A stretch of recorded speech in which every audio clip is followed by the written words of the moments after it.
Atenção total antes de ler esse livro. Esse é um livro polêmico. Uns vão gostar, outros detestar.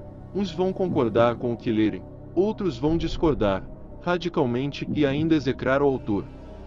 É bom que hajam outros pontos de vista, pensamentos diferenciados. O fundamental é que todos concordem que há, entre céus e terra, mais mistérios do que se pode imaginar. Por isso, não há como afirmar ou negar fenômenos do mundo sobrenatural, sua influência no mundo natural e seus efeitos. O que está aqui exposto é resultado de estudos, pesquisas, experiências próprias, observações, opiniões de especialistas e, acima de tudo, naquilo que diz a Bíblia sobre o tema. Cabe a você tirar suas próprias conclusões, mas o meu desejo é que você seja esclarecido e seja verdadeiramente livre de toda a influência demoníaca, pois foi para a liberdade que Cristo nos criou. S. V. Milton.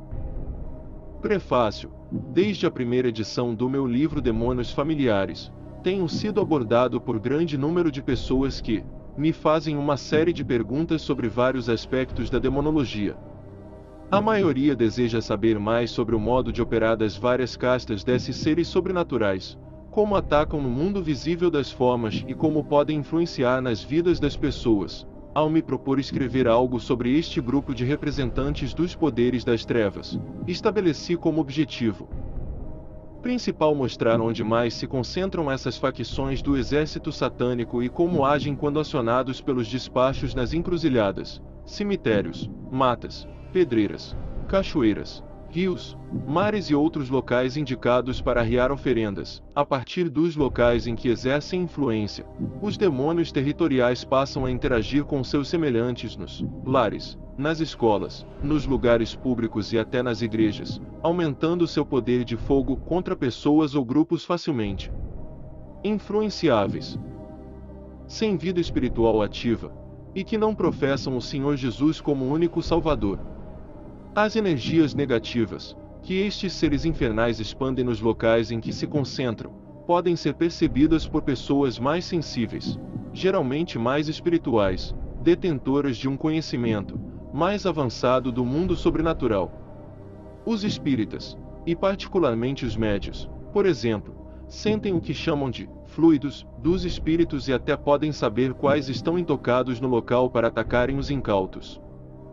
Os verdadeiros cristãos, alicerçados no conhecimento e sabedoria da palavra de Deus, também sentem esta presença maligna, têm poder espiritual para rejeitar quaisquer influências negativas, e podem anular eventuais setas atiradas contra eles numa autêntica batalha espiritual, quando a pessoa não tem conhecimento das Escrituras, não professa uma vida cristã definida e nem acredita ser uma vítima em potencial dos ataques demoníacos, mas constantemente recebem em cheio estas más influências.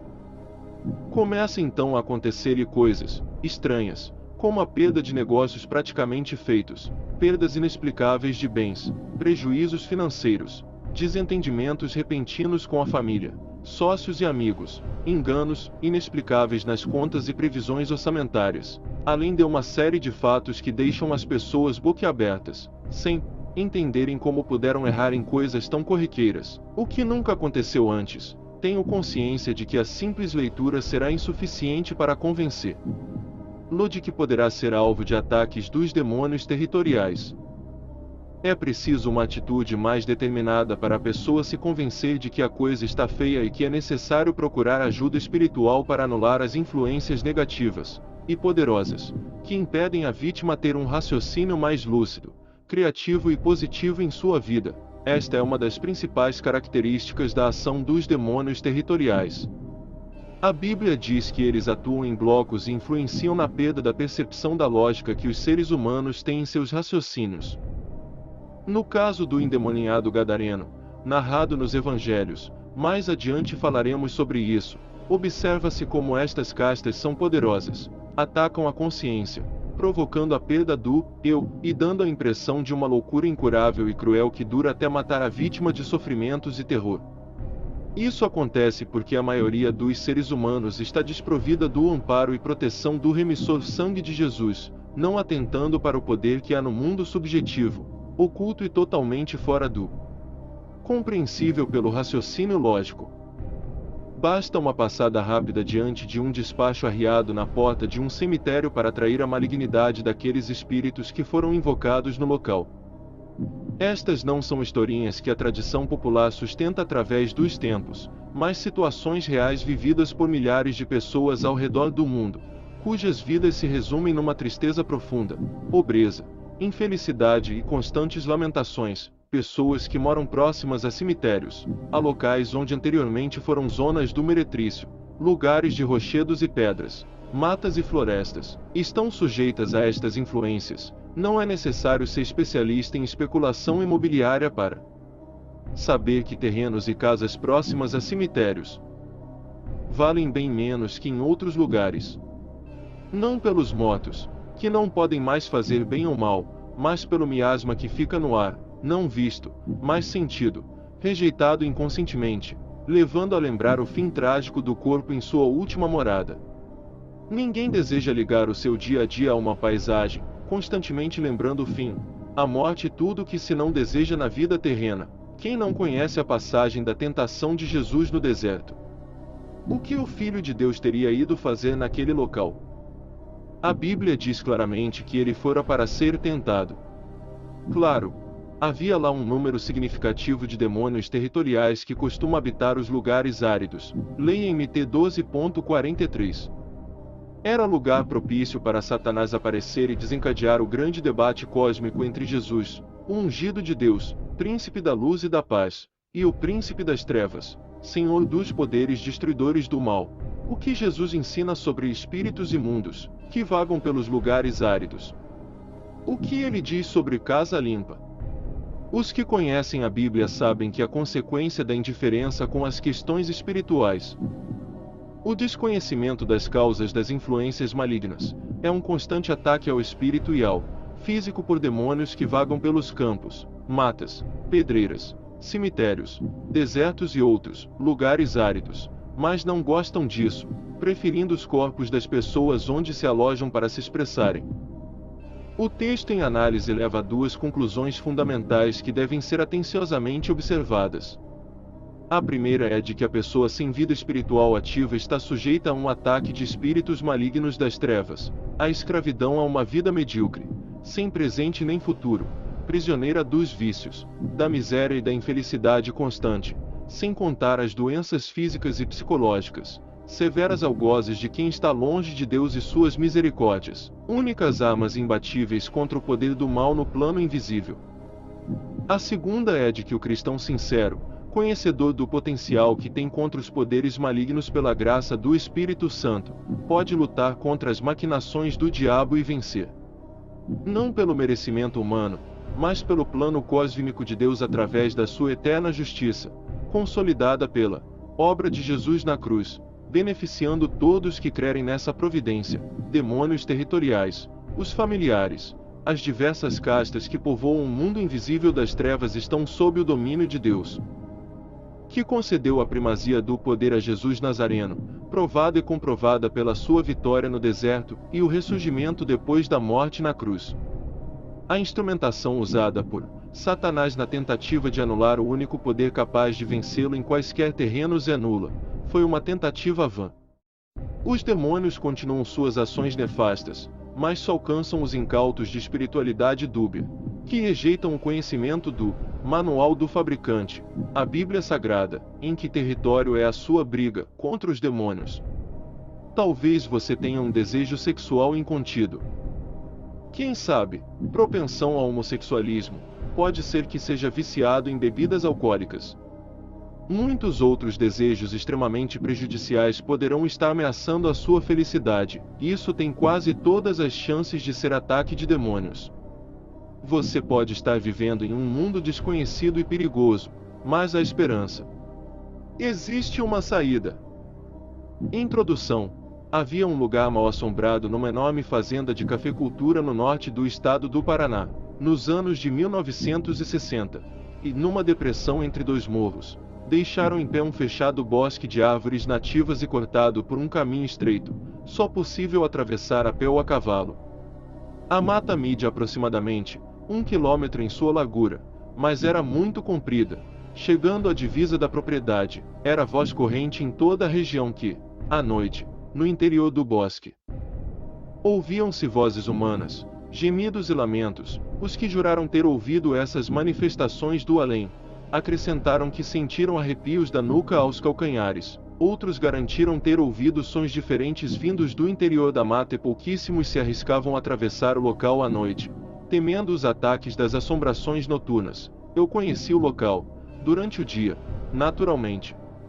Ouvi as histórias de muitos antigos moradores do local, já muito diferente do que era antes. Cada um contando a sua e uma mais horripilante do que a outra. A causa de todo aquele assombro teria sido o assassinato de uma mulher pelo marido ciumento, que a matou a facadas, desconfiado de que estaria sendo traído. O espírito dela, segundo diziam, não tinha encontrado sossego no além e vagava à noite pelo bosque pedindo justiça para sua alma descansar em paz. É interessante observar-se estas histórias do folclore popular.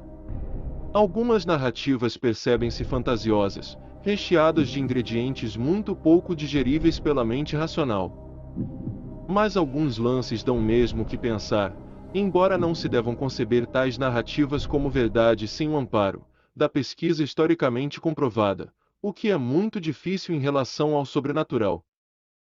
Entretanto, quando se trata do oculto, não deve ser descartada nenhuma possibilidade.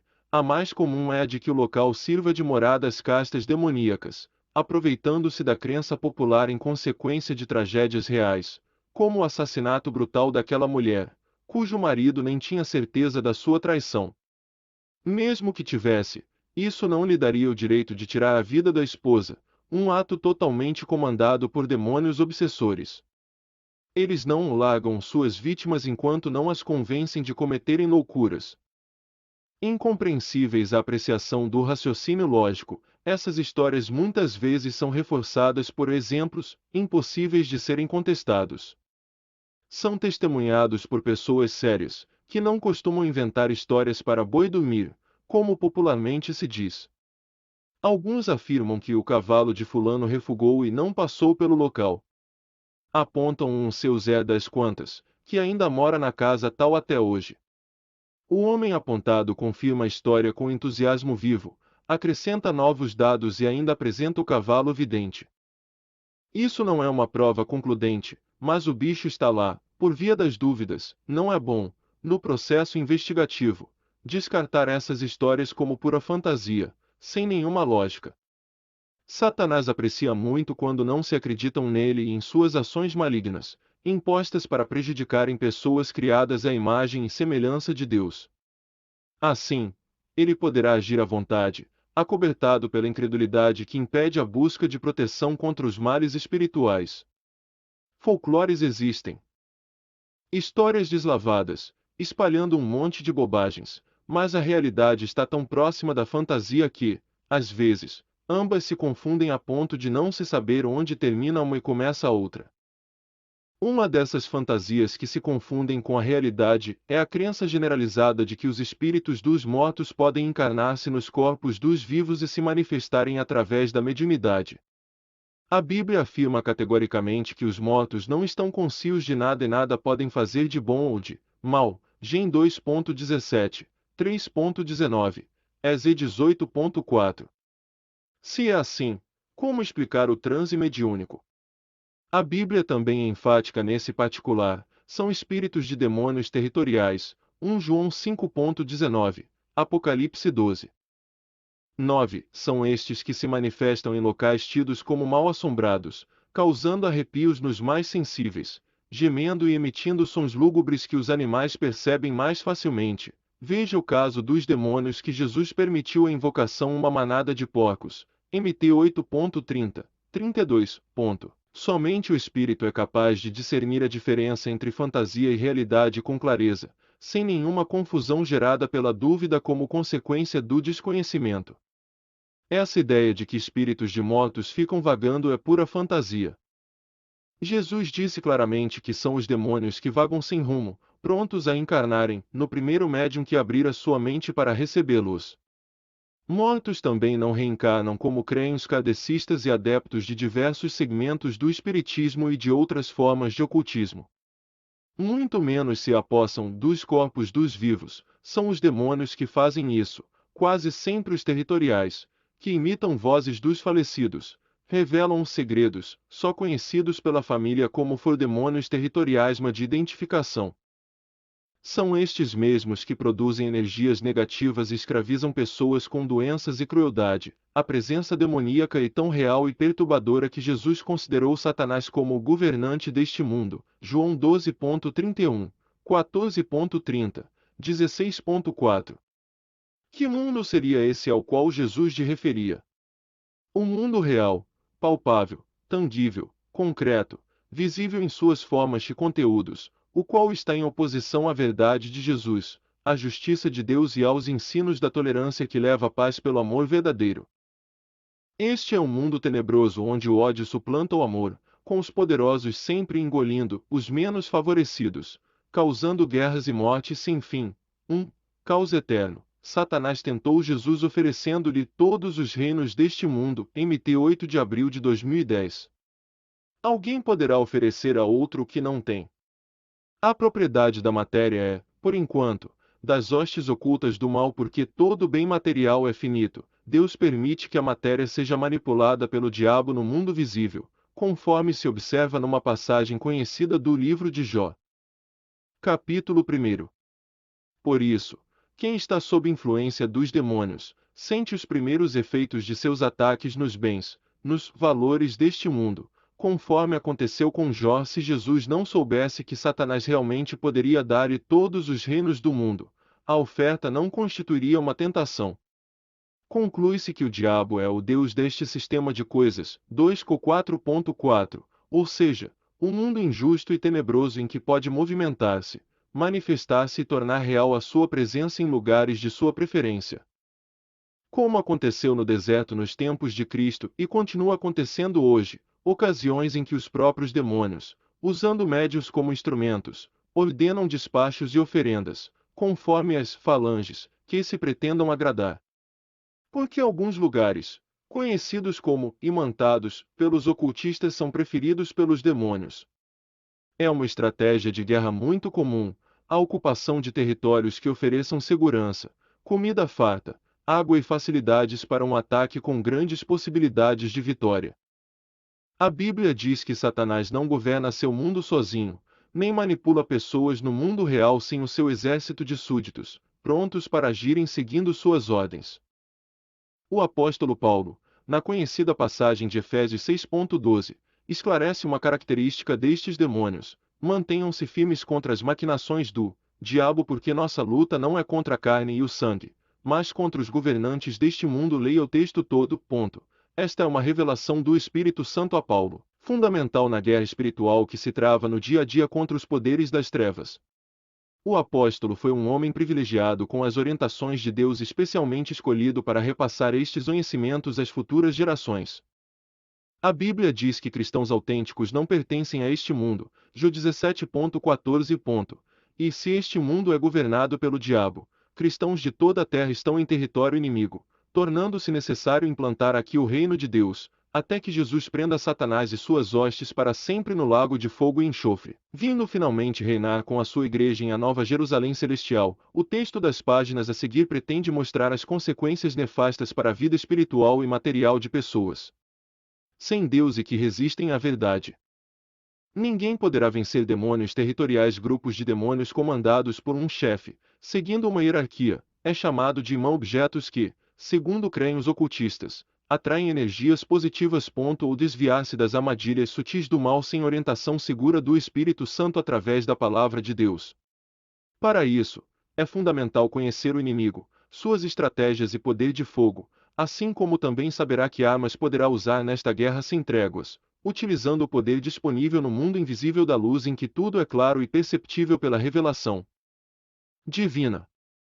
Tópico 2. Em terreno inimigo, todo cuidado é pouco. Existem verdades que a humanidade devia conhecer e praticar há milênios, mas permanecem escondidas pela cegueira de homens e mulheres que preferem ignorar a realidade de um mundo hostil e cruel. Por exemplo, Diante da pergunta: quem realmente governa o sistema mundano, sua organização social, política e econômica? A maioria das pessoas, sem dúvida, responderia que Deus está no comando, dirigindo tudo com sabedoria e bondade. Parece uma verdade inquestionável, mas Deus realmente está no comando somente das vidas das pessoas que o amam e procuram seguir seus ensinamentos. Um número incontável de pessoas está sempre questionando: se Deus está no comando, por que permite a fome, a miséria, a morte de criancinhas por inanição, as guerras cruéis e tudo que não presta neste mundo de horrores? A resposta a esta pergunta milenar e existencialista está na narrativa bíblica do início da civilização humana. O livro de Gênesis revela que Deus fez um mundo bom e tudo que há sobre a terra era muito bom e continua sendo. A deturpação da bondade não é obra de Deus. Então, como pode Satanás governar um mundo criado perfeito por Deus, bom e abençoado? Pela lógica, seria impossível essa apropriação indébita pelo diabo, mas as Escrituras fazem uma revelação estarrecedora. O mundo foi criado para o homem e tudo que nele é santificado para seu proveito, mas ele, pessoalmente, passou uma procuração ao diabo, dando-lhe direitos totais sobre a terra e toda a criação de Deus. Entretanto, o ser humano, coroa da criação de Deus, não assumiu a responsabilidade pelo erro. Questionada sobre a sua imprudência, Eva se justificou com uma afirmação que ecoa ainda hoje e ecoará pela eternidade: a serpente me enganou. Gênesis 3 horas e 13 minutos. É incrível como homens e mulheres não aprenderam como a história se repete todos os dias. A serpente continua enganando, cegando, tapeando, levando de roldão a maioria da humanidade, geração após geração. Os humanos continuam sempre fazendo as vontades da serpente, no erro, na rejeição, de todo o bem que Deus lhe deu. O mais interessante dessa história fantástica de desobediência e entrega é que, ao homem Adão, Deus não atribuiu culpa por ouvir a serpente, mas por dar ouvidos à mulher Eve. 17. O diabo, transfigurado em serpente, havia feito uma negociação, literalmente rasteira, com Eva, sabendo que a ordem de não comer do fruto fora dado a ele, Adão, antes mesmo do surgimento da mulher no cenário do planeta. Mais trágico ainda, criada a partir de uma costela dele. O fato é que homens continuam errando por si mesmos na guarda de segredos e execução de suas responsabilidades e, muito mais, por darem ouvidos às mulheres, sem atentarem para aquilo que Deus falou e continua falando. Adão e Eva se colocaram sob o comando do diabo por livre e espontânea vontade e não por falta de aviso. Não é de causar espanto que o mundo esteja sob a maldição da desobediência do Éden, e que Satanás faça suas estripulias em toda a extensão terrena, usando homens e mulheres que livremente se colocam como seus cavalos, para satisfazerem sua ordenança, espalhando a dor e o sofrimento onde inicialmente seria o paraíso, criado para a felicidade e deleite desta obra-prima de Deus. Desde então, homens e mulheres estão diuturnamente à mercê dos poderes das trevas nos domínios do inimigo. No mesmo verso 17 de Gênesis, Deus diz: maldita a terra por causa de ti, Adão, com dor comerás dela todos os dias da tua vida, espinhos e cardos também te produzirá, e comerás a erva do campo.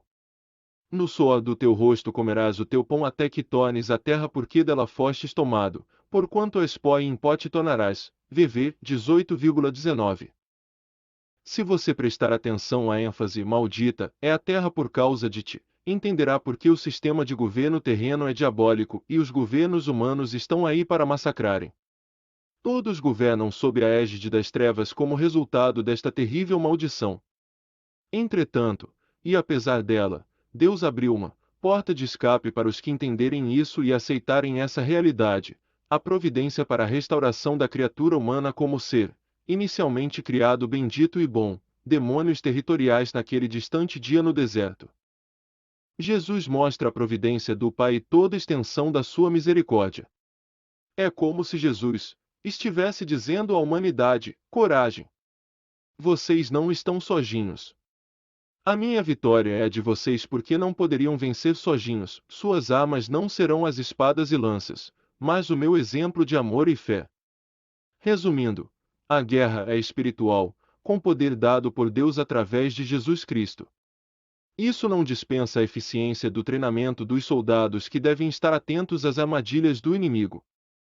A estratégia dele é minar o vigor espiritual das pessoas, atacar o físico e o psicológico, destruindo a vida, dom mais precioso de Deus. Neste embate no plano espiritual, dar ouvidos à mulher não representa um homem frouxo, manipulável, mas ouvir conselhos de homens, em termos espirituais. Eva foi a mãe de toda a humanidade, Gênesis 3:20, e esta, a humanidade, passa por uma das dispensações em que Deus trabalha com a Igreja na continuidade do seu plano salvífico até a Nova Jerusalém no final dos tempos. Esta caminhada é possível pela graça e na força do Espírito Santo, mas a guerra contra o mal é necessária sempre, sem tréguas, para que os salvos continuem firmes com Jesus e, os que ainda não entenderam a mensagem cristã, abram os olhos para a verdade e entendam que a casa paterna não é deste mundo e nem lá entram a carne e o sangue contaminados. Na batalha espiritual é necessário resistir ao engano de Satanás, não dar ouvidos aos homens enganadores, pregadores de falsas religiões, mentirosos, soberbos e sem amor a si e aos outros. Esta é a pior das armadilhas de Satã aos que não crescem espiritualmente, ela captura milhões e leva para o abismo, sem piedade. O que entristece ainda mais os que amam a justiça, é que a Bíblia diz que as pessoas conhecem o bem e o mal, Gênesis 3:22, mas continuam praticando o que não convém. Num desafio e afronta direta ao Criador, tópico 3. Na toca do inimigo, em Israel e toda a região havia uma pequena serpente conhecida como áspide, muito venenosa e traiçoeira. Diz a lenda que a rainha do Egito, Cleópatra, se fez picar por uma delas, cometendo suicídio. Elas viviam em tocas comumente existentes em barrancos. Ali, capturavam e matavam pequenos roedores, insetos e pássaros que se aventuravam a entrar na toca. Is 11.8. As crianças aprendiam desde cedo a não enfiarem a mão nas tocas para não se arriscarem a uma picada quase sempre fatal. A pior ameaça desses animais era a capacidade de se tornarem quase invisíveis aos olhos humanos, ficando difícil enxergá-los antes do ataque, o que os tornava ainda mais perigosos e temidos, ainda mais ante a grande possibilidade de encontros inesperados, quase sempre desvantajosos para os seres humanos. O terreno preferido para as serpentes eram os desertos, sob pedras e em restos de árvores secas, PV 30.19. No livro de Jeremias, 8.17, os inimigos de Israel são comparados às serpentes e o próprio Satanás é chamado de serpente em Apocalipse, 12. 9 e 20.2. Os jornaleiros experientes jamais facilitavam em terrenos suspeitos e muito menos se arriscavam diante de uma toca qualquer, temendo desagradáveis surpresas que poderiam esconder-se em seu interior. Na luta espiritual, a mesma prudência é fundamental. Poderá evitar um confronto desnecessário, com grandes chances de ser desastroso para quem se arriscar por si mesmo, acreditando em seus próprios poderes, demônios territoriais se é necessário à humanidade, e aos cristãos em particular, desenvolver a consciência de que seu verdadeiro inimigo é o diabo. Ele pode fazer o possível e o impossível para destruir homens e mulheres, levando suas almas para o inferno, lamentavelmente. Existem pessoas que não acreditam na existência do inferno, mas existe uma grande possibilidade de serem estes os primeiros a chegarem lá. Este é o destino do mundo maldito, condenado por Deus.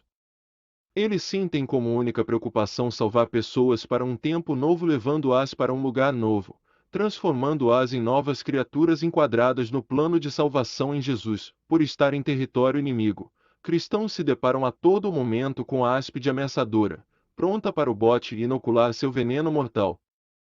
Por isso, todo cuidado é pouco, exigindo máxima atenção aos menores sinais da ação inimiga, muita oração e jejum, leitura da palavra, vigor espiritual e muito esforço para não dar brechas às hostes invernais do mundo invisível, intocadas em lugares onde campeia o pecado, observando tudo com olhares malignos, prontos para assaltarem na primeira oportunidade. Isso é fácil compreender quando lemos o que escreveu o apóstolo João em sua primeira carta, capítulo 5, verso 19. Sabemos que somos de Deus e que todo o mundo jaz no maligno. A Bíblia ensina que Satanás nada tem de bom para oferecer às pessoas, se o mundo inteiro compactua com o maligno, salve raras exceções, entende-se que suas organizações não estão estruturadas no plano de Deus, e que todo o sistema é hostil aos que creem e desejam seguir os ensinamentos do Mestre. Este mesmo apóstolo, João, escreveu na mesma carta, capítulo 2, verso 15, não ameis o mundo e nem o que no mundo há. Se alguém ama o mundo, o amor do Pai não está nele. É preciso entender que o mundo, a que se refere o apóstolo, não é o planeta Terra, mas o sistema de governo, o sistema social injusto implantado pelo homem, as concupiscências da carne que existem, a cobrança para a prática do mal, o sistema econômico cruel que favorece uns poucos em detrimento de muitos e onde a medida do ter nunca enche. Este é o mundo mau, governado do invisível por Satanás e seus exércitos de demônios. Este mundo, está morto para Deus, estava para o apóstolo Paulo, e deve estar também para todas as pessoas sensatas. Neste sistema, a guerra maior do cristão se trava na defesa da sã doutrina, livrando-a dos equívocos e engodos satânicos, fazendo sobressair suas convicções, a sua fé e o poder de Deus contra as injustiças de um sistema falho e falido, incapaz de estabelecer a verdadeira paz, trazendo a felicidade tão desejada por homens e mulheres através da história. Caso sejamos capazes de discernir esta realidade, certamente seremos bons soldados, não em defesa da ecologia, causadora de tanta preocupação terrena, mas de algo muito mais abrangente e profunda, a salvação das almas, a derrota dos planos malignos de Satanás e o estabelecimento do reino, que se concretizará com a entronização de Jesus como Rei dos Reis e Senhor dos Senhores. Desembainhe sua espada espiritual. Sua guerra é no âmbito do sobrenatural.